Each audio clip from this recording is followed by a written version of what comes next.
this hour I have not been, as others were, I have not seen.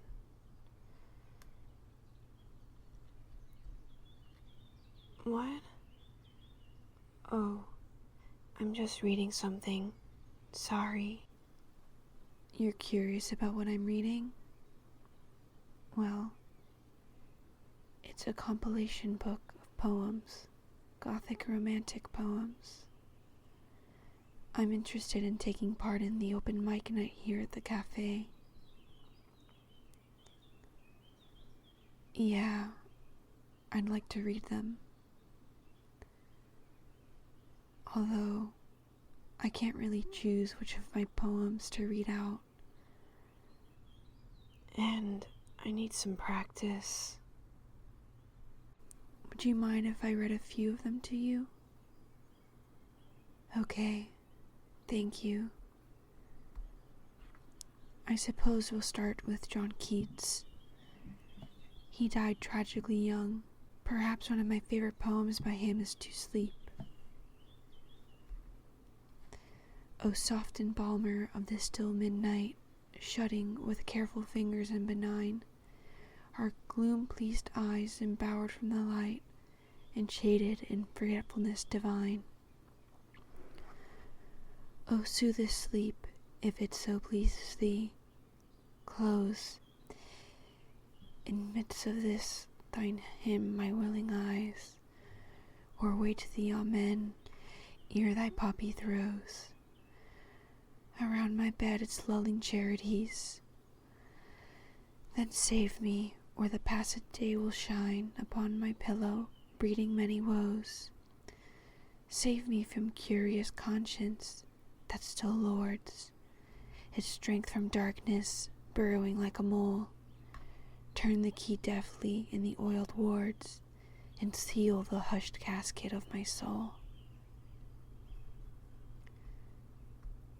Yeah, I do quite like that one. You liked it? It's rare to find people who enjoy poetry nowadays.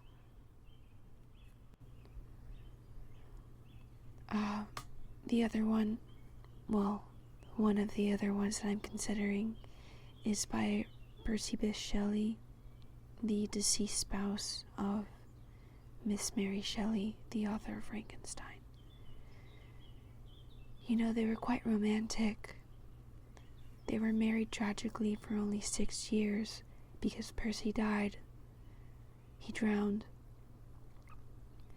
It's said that Mary kept his heart wrapped in paper in the drawer of her writing desk. I think there's something quite sweet about that.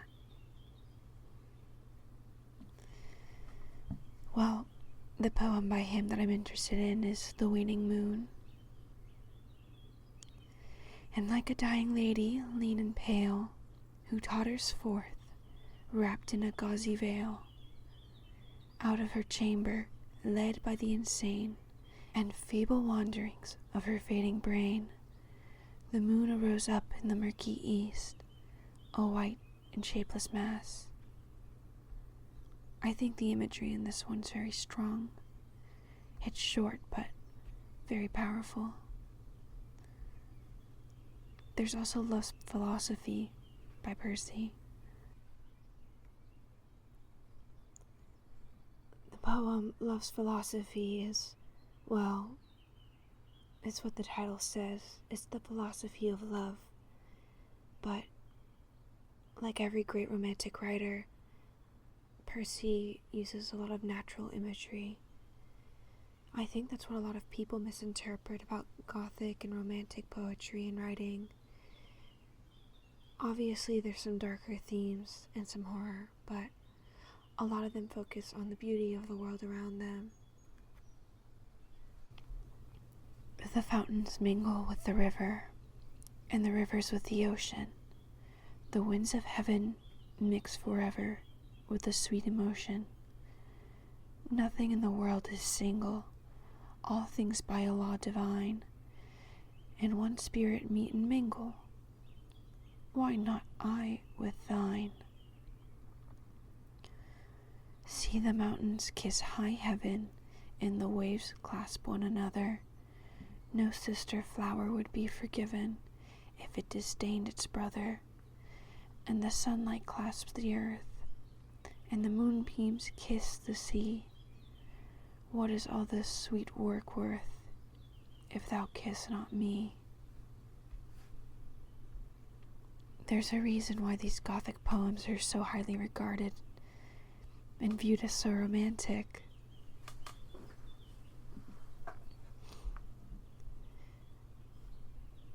Well, the next poem is from William Wordsworth. It's titled, She Dwelt Among the Untrodden Ways. She dwelt among the untrodden ways, beside the springs of Dove, a maid whom there were none to praise, and very few to love. A violet by a mossy stone, half hidden from the eye, fair as a star when only one is shining in the sky. She lived unknown, and few could know when Lucy ceased to be. But she is in her grave, and oh, the difference to me. It simultaneously reminds me of Eleanor Rigby by the Beatles, which I fear is a very corny comparison, but I do very much enjoy that song. And it also reminds me of Annabel Lee by Edgar Allan Poe. I don't think it comes as any surprise to admit that I'm quite the fan. One of the other poems it's not from this compilation book. I have it written down separately because it's simply one of my favorites. It's by Philip Larkin and Arundel Tomb.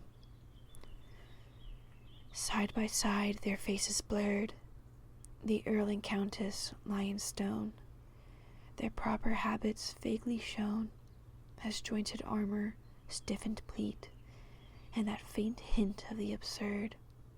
The little dogs lie under their feet.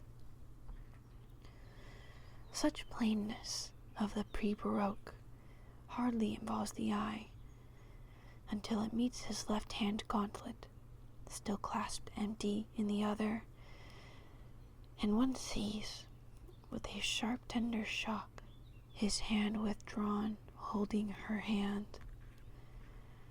They would not think to lie so long. Such faithfulness in effigy was just a detail friends would see, a sculptor's sweet commissioned grace, thrown off in helping to prolong the Latin names around the base. They would not guess how early in their supine stationary voyage the air would change to soundless damage, turn the old tenantry away. How soon seceding eyes begin to look, not read. Rigidly they persisted, linked through lengths and breadths of time. Snow fell undated.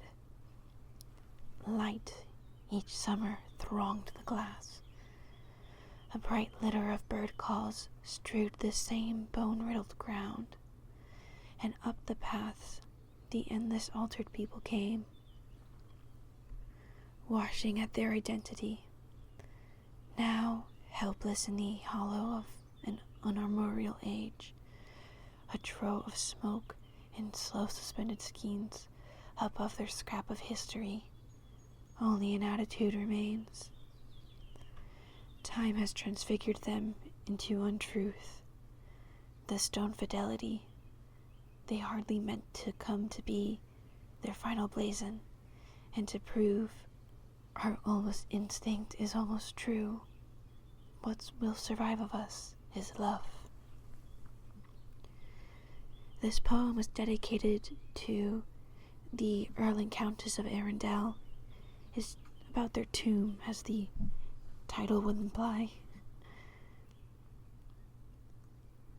Yes, that was a laugh. It sounded cute. Oh, thank you, I guess. Anyway, now I'm going to read one of my favorite poems by Poe, because I'm quite partial to it. It's titled A Paean. I believe it's also frequently referred to as Lenore. As far as I remember, this is not officially published, but I could be wrong.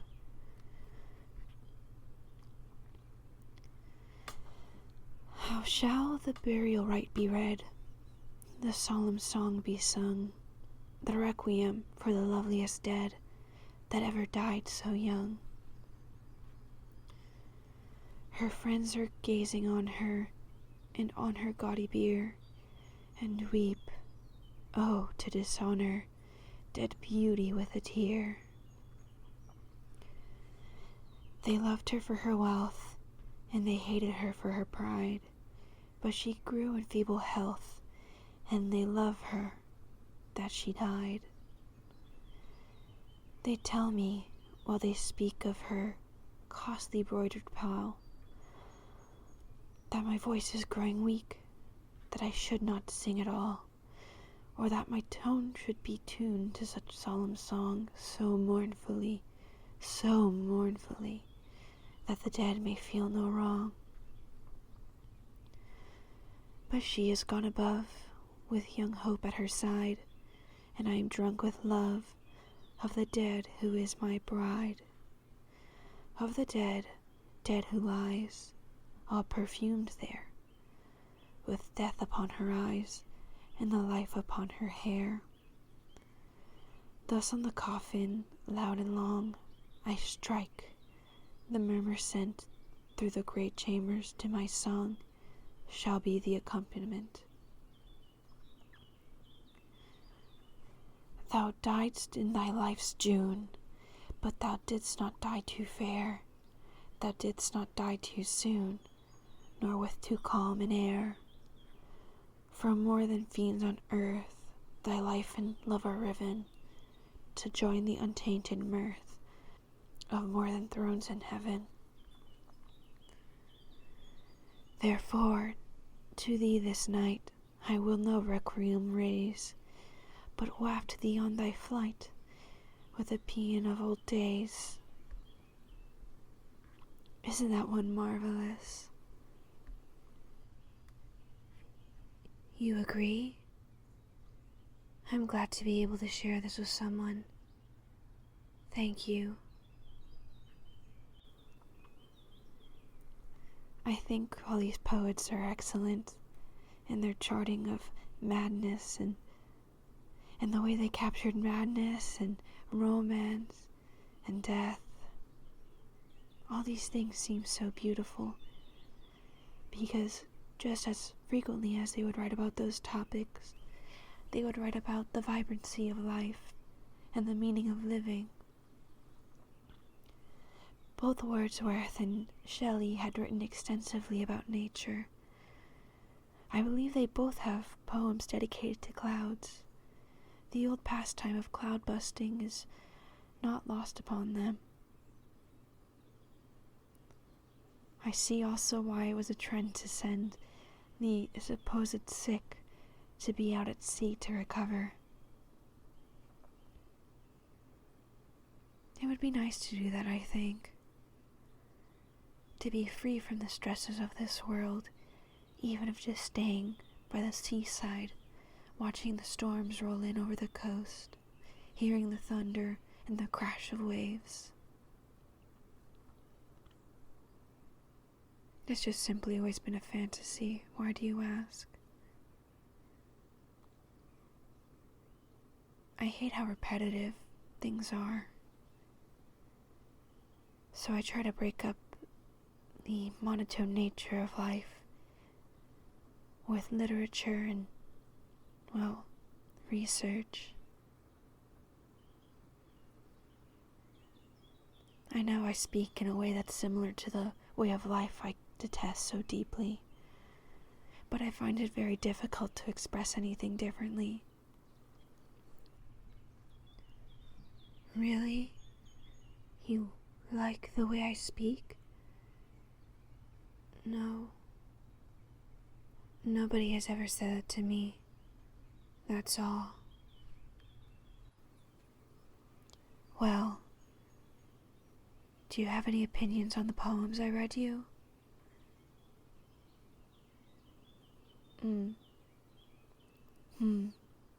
Okay, well, I'll take that into consideration. Which of those do you think I should read?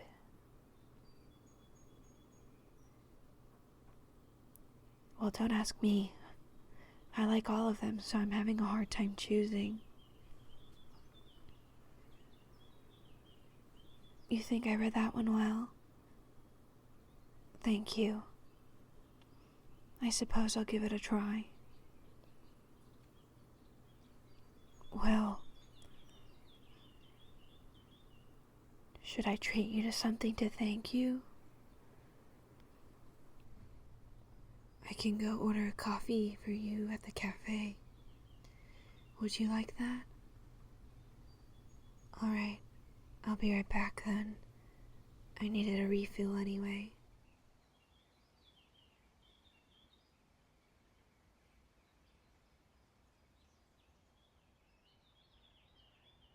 Here you go. You're welcome. Honestly, I should be the one to thank you for your help. I only really come here for the open mic night and black coffee. I think the coffee's quite good, yes. Why else would I come here so regularly?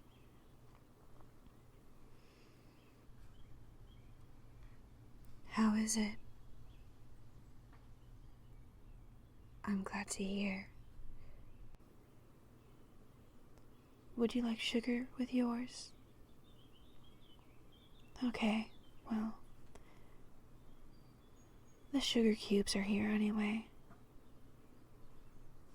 It's quite a dark roast. I think it's best enjoyed on its own.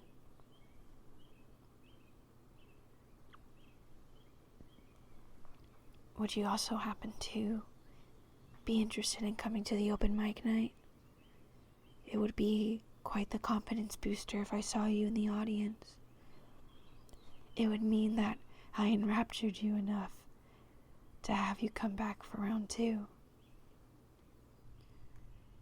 And I feel a strange connection to you. Excellent. It'll be tomorrow. Until then, let's just enjoy our coffee together.